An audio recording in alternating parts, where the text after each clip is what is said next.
Assalamualaikum warahmatullahi wabarakatuh.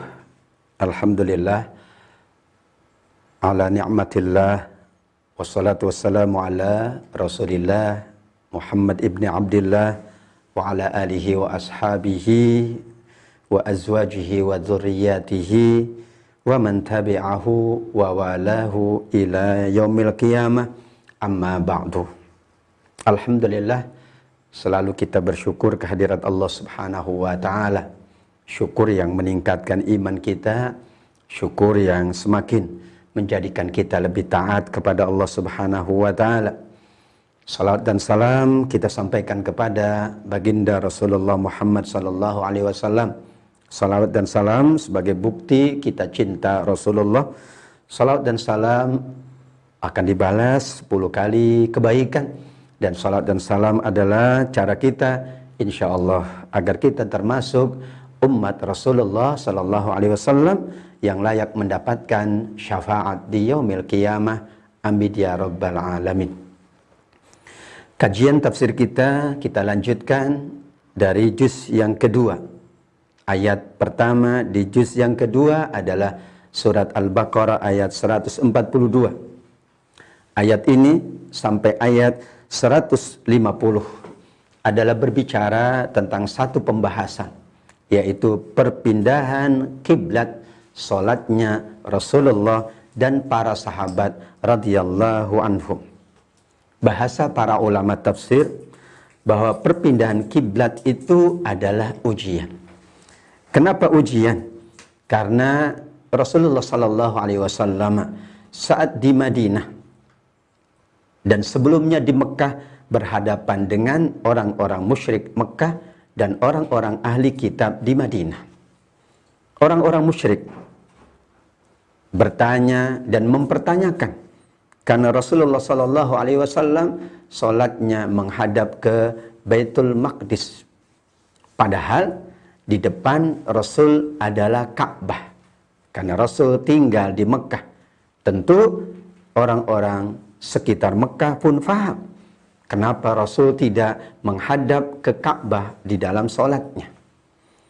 Sampai Rasulullah ke Madinah, 16 bulan lamanya atau 17 bulan dalam riwayat, Rasulullah masih menghadap Baitul Maqdis. Maka orang-orang ahli kitab yang berada di Madinah mempertanyakan pula, Muhammad kiblatnya ikut kami. Disitulah Rasulullah selalu memohon dan berdoa. Inilah menghadap wajahnya, memohon kepada Allah agar Allah berkenan memindahkan arah kiblat dalam solatnya, tidak ke Masjidil Aqsa lagi, tetapi ke Masjidil Haram, Ka'bah yang mulia. Sayaqulus sufaha'u minan nas ma wallahum an qiblatihimul lati kanu 'alaiha. Perpindahan kiblat itu juga dipertanyakan oleh mereka yang Allah sebut sebagai sufaha. Akan berkata orang-orang yang sufaha. Sufaha itu artinya bodoh, tidak berilmu, tidak berakhlak. Mereka yang tidak sempurna fikirannya, tidak sempurna akalnya, akan bertanya, mempertanyakan kepada Rasulullah sallallahu alaihi wasallam, apa yang membuat mereka, Rasulullah, para sahabat berpindah dari kiblat sebelumnya ke Masjidil Aqsa juga tetap dipertanyakan. Ketika pindah ke Ka'bah juga dipertanyakan. Itulah kenapa perpindahan kiblat adalah ujian bagi Rasulullah, ujian bagi sahabat radhiyallahu anhum. Maka Allah sampaikan, qul lillahil masyriq wal maghrib. Sesungguhnya arah barat, arah timur, utara, selatan, semua arah adalah benar milik Allah Subhanahu wa ta'ala. Kita menghadap manapun benar, asalkan itu menghadap Allah Subhanahu wa ta'ala, maka kita ibadahnya benar di sisi Allah. Namun ketika turun tuntunan Allah agar kita menghadap ke satu arah, maka tidak ada kata lain. Kita hanya menghadap arah yang sudah ditetapkan oleh Allah Subhanahu wa ta'ala.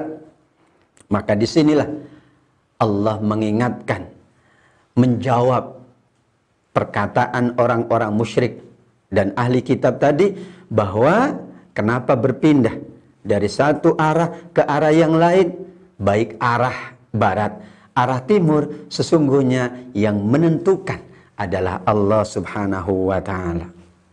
Hadirin yang Allah muliakan, ayat berikutnya 143, ini merupakan kekhasan kita, merupakan satu penghargaan Allah Subhanahu wa ta'ala, ikramullah untuk kita, bahwa kita dijadikan oleh Allah sebagai ummatan wasata, wa kadzalika ja'alnakum ummatan wasata. Beberapa mufassir memahami wasata artinya adalah adlan khairan, umat terbaik, umat yang bijaksana, umat yang moderat, umat yang pertengahan. Karenanya dalam kita beribadah tidak boleh berlebih-lebihan, tetapi tidak boleh juga amat sangat meringankan. Ifrat dan tafrid, sisi ekstrim kanan dan ekstrim kiri. Maka wasaton adalah pertengahan antara keduanya. Kita jalankan ibadah karena Rasulullah SAW mengingatkan juga bahwa seseorang tidak akan mampu menjalankan ibadah saja tanpa menjalankan yang lain. Wala yushadad dinu ahadun illa ghalabah. Kalau orang memaksa-maksa, orang berlebih-lebihan di dalam mengamalkan agama ini, maka ia akan dikalahkan oleh dirinya. Benar. Makanya ketika 3 sahabat datang kepada Rasulullah SAW, ia ingin maksimal ibadah. Yang satu, saya akan sholat malam sepanjang hidup, sepanjang masa, tidak akan tidur selama-lamanya. Maka diluruskan oleh Rasul. Yang kedua pun, saya akan berpuasa, tidak akan makan sepanjang hidup. Dikoreksi pula oleh Rasul sallallahu alaihi wasallam. Yang ketiga, sahabat itu mengatakan, agar aku maksimal ibadah, aku tidak akan menikah selama-lamanya. Dibenarkan, diluruskan oleh Rasulullah sallallahu alaihi wasallam. Lantas Rasulullah sallallahu alaihi wasallam menyebutkan, inilah aku, ana asumu wa aftir. Aku puasa, tapi aku juga makan. Berarti puasa sunnah Rasul. Makan itu juga karena kita mengikuti Rasulullah sallallahu alaihi wasallam. Aku bangun malam hari, namun aku juga istirahat dan tidur. Tidak boleh tidur terus, tidak boleh juga sholat malam tanpa istirahat, tanpa tidur. Karena Rasul bangun malam dan tidur juga, istirahat. Dan saya menikahi wanita. Maka siapa yang tidak ikut sunnahku, dia bukan termasuk golonganku. Itulah ummatan wasata. Kita jalankan ibadah kita, tapi kita jalankan kehidupan kita. Berkeluarga, bermasyarakat. Waktu kita untuk Allah ada. Waktu kita untuk diri kita. Inna li jasadika alaika haqqa. Hak tubuh kita harus kita penuhi. Hak akal pikiran kita harus kita penuhi.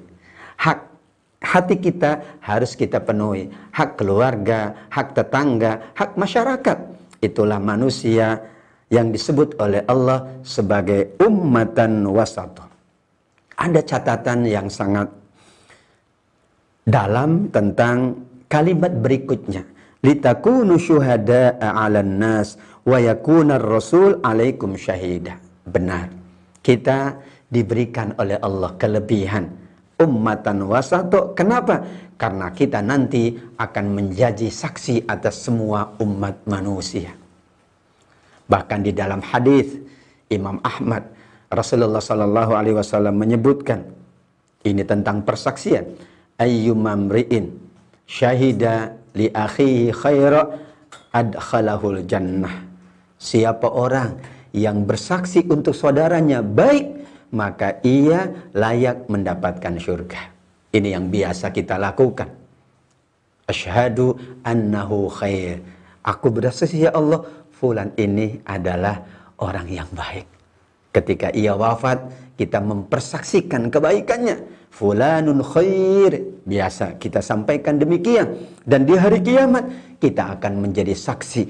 Terutama Rasulullah Sallallahu Alaihi Wasallam akan menjadi saksi atas kita semua umatnya. Rasulullah yang akan menilai apakah kita benar menjadi umatnya yang setia kepada tuntunan Rasulullah Muhammad Sallallahu Alaihi Wasallam. Tadi di awal pembahasan bagaimana perpindahan kiblat, perpindahan arah itu ujian bagi sahabat, bagi Rasulullah. Wa ma ja'alnal qiblata allati kunta 'alaiha illa lina'lama may yattabi'ir rasul mimman yanqalibu 'ala aqibai wa in kanat lakabiratan illa 'alal ladzina hadallah. Kata Allah Subhanahu wa taala, berpindah arah itu berat. Maka Allah ingin mengetahui siapa yang betul tetap ikut Rasulullah dan siapa yang kemudian berpaling. Karenanya tidak mudah ketika sahabat 16 bulan, 17 bulan menghadap arah kiblat ke Masjidil Aqsa. Kemudian langsung pindah ke Masjidil Haram, ke Ka'bah. Itu tidak mudah. 16 bulan dalam satu keadaan, tiba-tiba langsung berpindah keadaan yang bertolak belakang. Yang kita saksikan Masjid Qiblatain di Madinah Al-Munawwarah. Itulah saksi sejarah betapa dahulu kiblatnya menghadap ke arah Masjidil Aqsa, kemudian Allah perintahkan agar kiblatnya berpindah ke arah Ka'bah. Dan perpindahan itu sesungguhnya adalah permintaan Rasulullah Sallallahu Alaihi Wasallam. Maka ayat 144 ada sebab nuzulnya. Qad nara taqalluba wajhika fis sama. Kami selalu melihat wajahmu wahai Muhammad, kata Allah Subhanahu wa taala, menengadah ke langit, maka akan kami palingkan engkau ke kiblat yang engkau sukai. Ternyata sepanjang 17 bulan Rasulullah selalu memohon agar kiblatnya berbeda dengan kiblat yang lain, sehingga Rasul memohon agar kiblatnya adalah kiblat yang terbaik, itulah Ka'bah Al-Musyarrafah. Sehingga ketika Rasulullah memohon, bermunajat kepada Allah, Allah penuhi. Dan ini menjadi ujian para sahabatnya.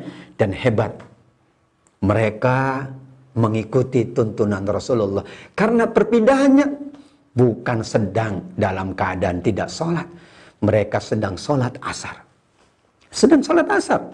Kemudian datanglah seseorang yang menyampaikan informasi bahwa kiblat dalam sholat sudah berpindah. Maka segera mereka langsung, sok wanita berpindah, sok laki-laki pun berpindah. Ini untuk menunjukkan betapa mereka tetap mengikuti Rasulullah Sallallahu Alaihi Wasallam dalam keadaan bagaimanapun. Dulu pun sama, ketika mereka terbiasa mengkonsumsi khamr, maka ketika turun ayat mengharamkan khamr, bagaimana sikap sahabat Rasulullah SAW? Karena yang minum juga para sahabat. Itu mereka yang sedang memegang, kalau sekarang megang botol. Bahkan ada yang sudah sedikit masuk ke dalam mulutnya, langsung ditumpahkan, langsung dibuang. Langsung mereka bertobat memohon ampun kepada Allah Subhanahu wa taala. Ujian perpindahan kiblat bukan mudah. Wa in kanat lakabiratan illa 'alal ladzina hadallah. Sungguh ini berat. Sama dengan salat. Wasta'inu bisabri wassalah wa innaha lakabiratun illa 'alal khashi'in. Sungguh salat itu berat melainkan bagi orang-orang yang khusyuk. Perpindahan kiblat itu berat kecuali mereka yang selalu diberi petunjuk oleh Allah Subhanahu wa taala. Lantas para sahabat yang sudah wafat sebelum perpindahan kiblat, maka para ahli warisnya bertanya, "Ya Rasul, bagaimana nasib orang tua kami?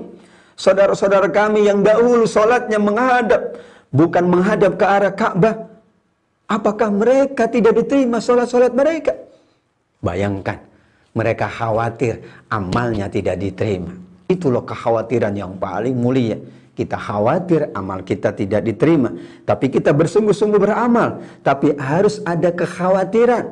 Kekhawatiran itulah yang membuat mereka bersungguh-sungguh dalam beramal. Maka Allah kemudian menyampaikan, wa ma kana Allahu liyudhi'a imanakum. Allah tidak menyia-nyiakan, Allah tidak menghapus pahala semua kebaikan-kebaikan, karena memang perintahnya baru turun. Sehingga yang sudah berlalu atas amal ibadahnya, Allah sudah mencatatnya, sudah menerimanya, dan Allah Maha berkasih sayang kepada seluruh umat manusia. Ayat 144 tadi adalah sejarah turunnya ayat, karena Rasulullah selalu bermunajat, memohon agar Allah berkenan memindahkan ke arah kiblat yang beliau sukai. Fawalli wajhaka syatral masjidil haram wa haitsu ma kuntum fawallu wujuhakum syatrah. Maka palingkanlah wajahmu ke arah Masjidil Haram. Dimanapun kamu berada, maka palingkanlah wajahmu, hadapkanlah wajahmu ke arah Masjidil Haram. Sedikit ada kisah menarik.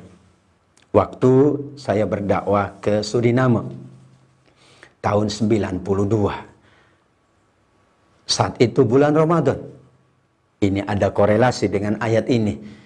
Mereka yang dahulu memang merupakan orang tua kita, buyut-buyut kita, yang terbiasa bahasa kitanya adalah mereka menghadap sholatnya itu menghadap ke barat. Kadang-kadang ya bahasa ini membuat ya kesalahan di dalam memahami arah kiblat, karena posisi kiblat berbeda-beda antara satu negara dengan negara yang lain. Di Suriname posisi yang dekat dengan arah Ka'bah, arah kiblat adalah bukan ke barat tapi persis ke timur. Namun karena mereka dahulu mendapatkan informasi ya bahwa sholatnya menghadap ke barat, di sana pun mereka menghadap ke barat. Masya Allah. Ketika saya datang bersama teman-teman yang lain, ini bagaimana menyampaikan bahwa sholat itu bukan menghadap barat dan timur, tapi menghadap arah kiblat. Dimanapun kita berada, maka di sini, di mana kalian berada, sesuaikanlah arah itu ke arah Ka'bah. Kalau benar di arahnya di kita arah barat, tempat lain arah timur, mungkin tempat lain arah selatan, mungkin masyarakat lain ya arahnya yang dekat dengan Ka'bah arah utara, itulah fawallu wujuhakum syatrah. Akhirnya kami berinisiasi, kita bawa mereka, ketua masjidnya menunaikan ibadah umrah. Subhanallah, sampai di depan Ka'bah mereka bertanya, Pak Ustadz, sholatnya menghadap barat, timur, utara atau selatan? Kita sampaikan, silahkan Bapak Ibu sholatlah menghadap ke Ka'bah. Kalau sebelah timur, silahkan juga tetap menghadap Ka'bah. Sebelah barat, sebelah utara, dan sebelah selatan. Itulah catatan betapa Allah Subhanahu wa Ta'ala sangat memuliakan Nabi Muhammad. Permohonannya Allah kabulkan, dan itu menjadi ujian bagi orang-orang yang beriman. Maka kemudian di ayat 145, wala in ataital ladzina utul kitaba bikulli ayatin ma tabi'u qiblataka wa ma anta bitabi'in qiblatahum wa ma ba'duhum bitabi'in qiblata ba'd. Ada sebahagian yang masih tetap mengikuti arah yang mereka sholat sebelumnya. Bahkan dikatakan di sini ada yang juga tidak mungkin akan mengikuti kiblat Rasulullah Sallallahu Alaihi Wasallam. Sehingga di ayat berikutnya pun diingatkan bahwa masing-masing ayat 148 walikulli wijhatun huwa muwalliha. Benar, setiap umat ada kiblatnya, setiap kaum ada kiblatnya. Itulah tuntunan Allah kepada para nabi-nabi sebelumnya. Tapi kiblat kita sesuai dengan tuntunan Allah berdasarkan ayat ini, bahwa kita menghadap dalam sholat kita ke arah Ka'bah. Dan ini adalah surah Madaniyah. Tidak ada lagi yang menghapuskan bahwa sampai kapanpun sholat kita menghadap ke arah Ka'bah. Maka dikategorikan wala ini taba'ta ahwa'ahum. Seorang yang tidak mengikuti tuntunan nabinya adalah mereka dikategorikan oleh Allah mengikuti hawa nafsu. Padahal iman kita sempurna. La yu'minu ahadukum hatta yakun hawahu taba'an lima jitu bihi. Kata Rasul sallallahu alaihi wasallam, tidak sempurna iman kalian sampai ia hanya mengikuti Rasulullah sallallahu alaihi wasallam dan mampu tidak memperturutkan nafsunya, atau nafsunya dikendalikan agar mengikuti tuntunan Rasulullah sallallahu alaihi wasallam. Maka nafsu inilah yang disampaikan oleh Allah di ayat 145 menjadi ciri orang-orang yang zalim. Innaka idzal laminadz zalimin, orang yang memperturutkan nafsu, orang yang hanya mengikuti nafsunya, maka itu dikategorikan, digolongkan orang-orang yang zalim. Tetapi mereka yang mengikuti petunjuk tuntunan nabinya, itulah yang selalu akan mendapatkan bimbingan, petunjuk dari Allah Subhanahu wa taala. Dan sesungguhnya di dalam kitab-kitab sebelum Al-Qur'an, umat-umat sebelum Rasulullah sallallahu alaihi wasallam, alladzina atainahumul kitab ya'rifunahu kama ya'rifuna abna'ahum, 146. Disimpulkan oleh Allah Subhanahu wa taala 142, 43, 144, 145, semuanya peristiwa itu sudah tercantum di dalam kitab-kitab umat terdahulu. Bahwa nanti kiblatnya Rasulullah sallallahu alaihi wasallam, kiblatnya umat Rasul adalah ke arah Ka'bah. Maka diingatkan, ada orang-orang yaktumunal haqq, yang menyembunyikan kebenaran, yang menyembunyikan tuntunan petunjuk Allah Subhanahu wa taala. Maka disinilah ujian juga bagi mereka. Apakah mau menyampaikan kebenaran itu atau mereka malah menyembunyikan kebenaran. Benar tertuang di dalam kitab-kitab sebelum Al-Quran bahwa nanti kiblatnya umat Muhammad sallallahu alaihi wasallam adalah menghadap Ka'bah. Itulah sejarah perpindahan kiblat yang disampaikan oleh Allah Subhanahu wa taala. Hadirin yang Allah muliakan, 148. Ini ada ungkapan yang justru menyebut fastabiqul khairat ay walikulli wijhatun huwa muwalliha. Ya, masing-masing ada kiblatnya. Kiblat kita adalah Ka'bah. Dan kita diminta atas perbedaan-perbedaan yang ada itu, fastabiqul khairat. Tugas kita dalam kehidupan ini berlomba-lomba dalam kebaikan. Imam Ibnu Hajar dalam kitab Fathul Bari menyebutkan bahwa perlombaan itu ada 3 jenis. Perlombaan tentang sesuatu yang mubah. Ya, pertandingan bola, pertandingan 17 Agustusan, ya. Itu pertandingan yang mubah, tidak ada masalah. Tapi ada pertandingan yang diharamkan oleh Allah, pertandingan dalam berbuat dosa dan maksiat. Ada bertanding tapi yang dipertandingkan kemaksiatan. Tapi ada yang dianjurkan, yaitu pertandingan dalam kebaikan, fastabiqul khairat. Pertandingan, perlombaan dalam kita menghafal Quran, perlombaan berinfak dan bersedekah. Apa ada perlombaan dalam berinfak sedekah? Ada. 3 orang sahabat mulia Rasulullah sallallahu alaihi wasallam. Yang pertama datang Utsman bin Affan, ia menyerahkan 1/4 hartanya. Berikutnya Umar bin Khattab menyerahkan 1/2 hartanya. Kemudian datanglah Abu Bakar. Umar tidak segera berganjak keluar dari rumah Rasul, tapi dia tidak segera pulang. Ia mengintip, ia ingin tahu apa yang dilakukan oleh sahabat mulia Abu Bakar. Apakah ia berinfak lebih banyak atau lebih sedikit? Karena dalam hatinya ia berharap, akulah yang paling banyak berinfak. Ia ingin lebih baik, ia ingin lebih banyak. Maka kemudian ketika ia melihat Abu Bakar memberikan semua hartanya, barulah ia mengatakan, mulai saat ini Umar tidak akan mengalahkan Abu Bakar. Was-sabiqun as-sabiqun ulaikal muqarrabun fi jannatin na'im. Orang yang berlomba-lomba dalam kebaikan, orang yang selalu berada di urutan terdepan. Dalam sholat saja beda antara shaf pertama dengan shaf yang berikutnya. Kalaulah manusia tahu, kata Muhammad sallallahu alaihi wasallam, Nabi Yuna, kalaulah manusia tahu keutamaan di shaf yang pertama, mereka akan datang dengan merangkak. Dalam riwayat yang lain, mereka mau untuk dilakukan undian siapa yang dulu berada di shaf yang terdepan. Fastabiqul khairat. Kenapa fastabiqul khairat? Aina ma takunu ya'ti bikumullahu jami'a. Karena atas amal-amal kita, atas semua yang kita lakukan, Allah akan bersama kita. Ya'ti bikumullah, Allah mengawasi kita. Ya'ti bikumullah, Allah mencatat. Sebagian ulama mengatakan ya'ti bikumullah, Allah akan memberikan balasannya. Tidak ada yang tidak dibalas oleh Allah Subhanahu wa taala. Faman ya'mal mithqala dzarratin khairan yarah wa man ya'mal mithqala dzarratin syarran yarah.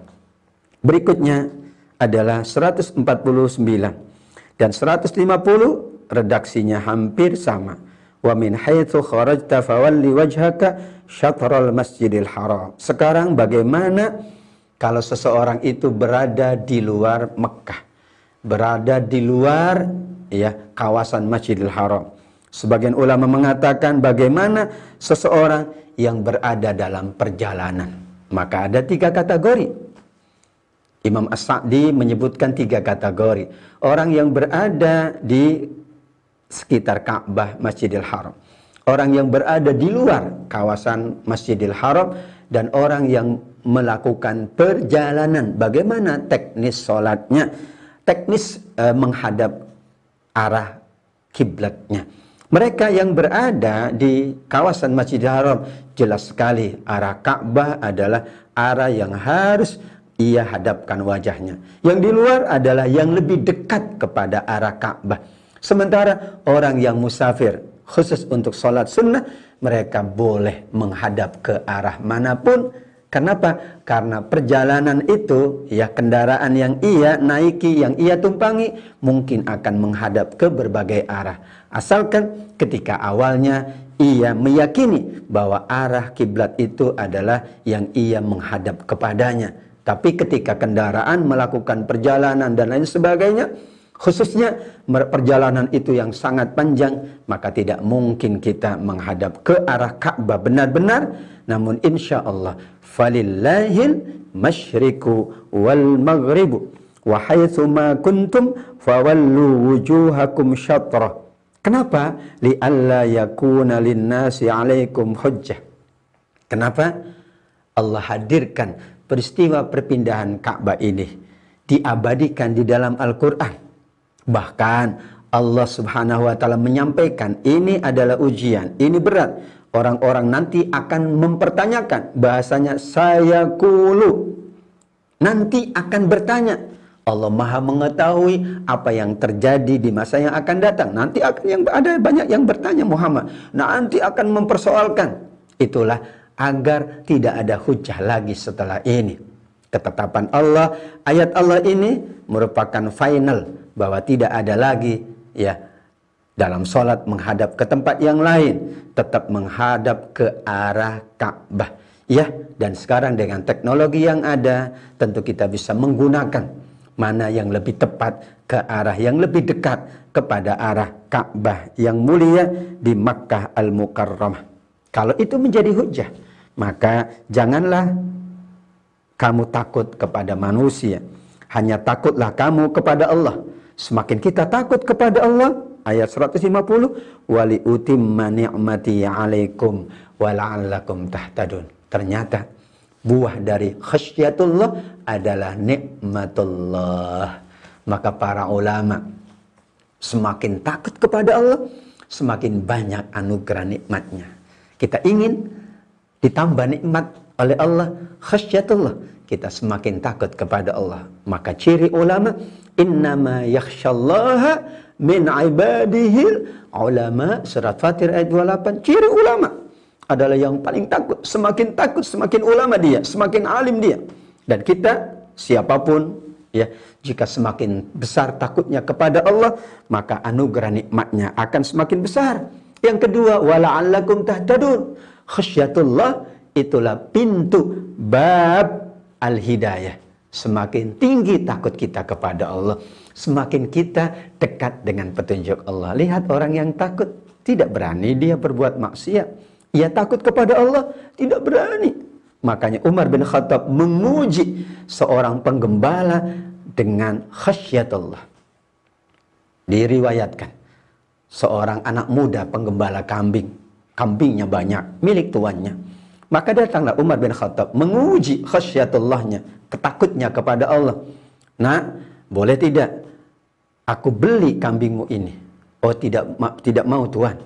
Ini bukan kambingku. Tidak ada yang tahu. Aku beli satu aja. Ini banyak. Tidak mungkin ada yang tahu. Kan kita berdua saja. Tidak, ini bukan milikku. Sudahlah, aku beli dengan harga yang mahal. Tidak bisa, karena ini bukan milikku.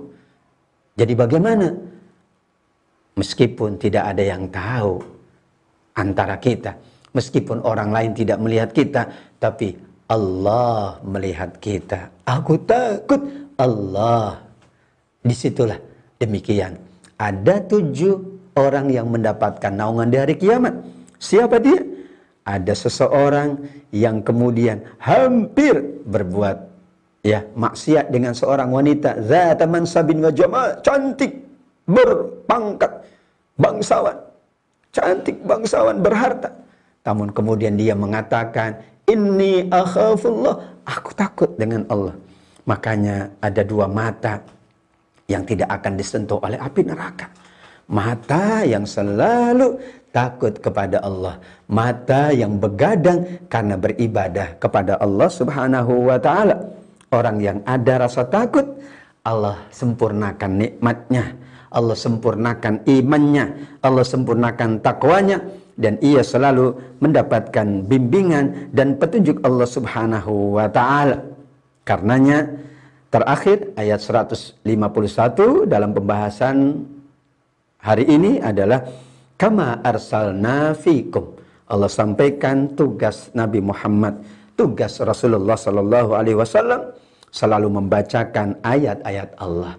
Dan karena ini tugas Nabi Muhammad, maka tugas kita semuanya sekarang selaku umatnya, kita selalu membaca ayat-ayat Allah, membacakan ayat-ayat Allah, menyampaikan ayat-ayat Allah. Wa yuzakkikum, kita terus membersihkan hati kita, membersihkan jiwa kita, agar keikhlasan itu tumbuh, agar kemurnian itu selalu bersama kita.